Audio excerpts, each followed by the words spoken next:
প্রথমে জানাই ধন্যবাদ আপনাদের কমেন্টগুলোর জন্য। আপনাদের কমেন্ট আমাকে আরো অনুপ্রাণিত করে ভিডিও বানানোর জন্য। আজকে আমরা পিক্সেল ল্যাবের টুলসগুলো নিয়ে আলোচনা করব এবং আপনাদেরকে শেখানোর চেষ্টা করব। আপনাদের সময়ের দাম দিয়ে পিক্সেল ল্যাব অ্যাপটি ওপেন করে নিন। এটা হচ্ছে পিক্সেল ল্যাবের default option. Pixel lab open করলে প্রথমে এরকম শো হবে। এরপর ফার্স্টে উপরে প্লাস আইকনে ক্লিক করলে আমরা টেক্সট অপশন পাবো। এখান থেকে আমরা যে কোনো টেক্সট এখানে অ্যাড করতে পারবো। এরপর আমরা যদি নিচের এই অপশনে ক্লিক করি তাহলে আমাদের আরো অনেক টুল অপশন আসবে। এখানে আমরা যদি এডিট অপশনে ক্লিক করি তাহলে আমরা টেক্সটটিকে এডিট করে নিজের মন মতো টেক্সট বসাতে পারবো। না, আমরা যদি টেক্সটটি আনসিলেক্ট করি তাহলে নিচের সকল অপশনগুলো চলে যাবে। অর্থাৎ এটি টেক্সট এডিটিং অপশন। এখান থেকে আমি টেক্সট চাইলে কপি করতে পারবো। পজিশন থেকে টেক্সটের পজিশন চেঞ্জ করতে পারবো। টেক্সটের সাইজ অপশন থেকে টেক্সটের সাইজ ইনক্রিজ করতে পারবো।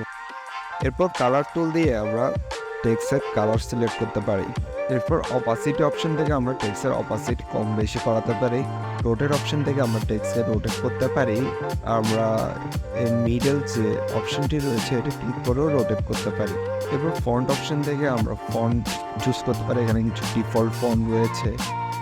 এছাড়া এখানে মাই ফন্ট অপশনে কিছু আবার ইম্পোর্ট করা ফন্ট রয়েছে যেগুলো আমি আলাদা করে ডাউনলোড করে এখানে পরে ইম্পোর্ট করেছি। এরপর স্টাইল থেকে আমরা এখানে টেক্সট চাইলে বোল্ড করতে পারি, ইটালিক করতে পারি, আন্ডারলাইন করতে পারি। এরপর কার্ভ অপশন থেকে আমরা টেক্সটগুলোকে একটু কার্ভ করতে পারি।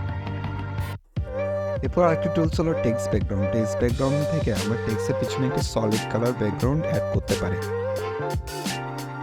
এরপর আমাদের রয়েছে align option. Text align option থেকে আমরা টেক্সটগুলোকে অ্যালাইন করতে পারি। এক্ষেত্রে টেক্সট বেশি হলে অ্যালাইন অপশনটি কাজ করে। এরপর হচ্ছে text spacing option. Spacing option থেকে আমরা টেক্সটের দূরত্বগুলোকে মেনটেন করতে পারি।